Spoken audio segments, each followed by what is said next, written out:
So hey, what's up guys, it's your boy Crazy CTP. So in today's video actually I'm going to show you how to use the input function in Python 3. So to do that is, okay, let's create our variable here. So we shall name, I'll rename it var, then equals to, let me say input,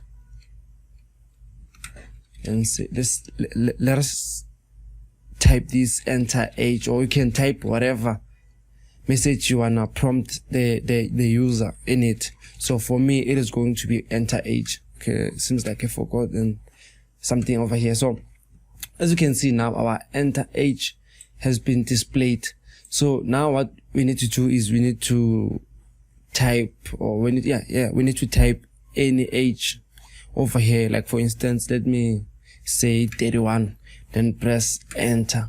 So what has happened over here guys is this 31 now is stored in our variable var.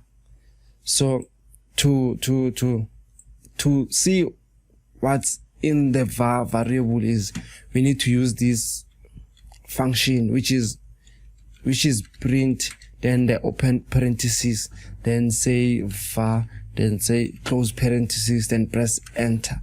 So if you have noticed guys, we didn't print this 31 directly. We have printed our variable var which has 31 in it. So that is why we have now 31.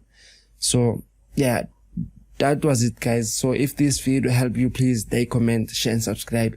See you on the next one. Peace.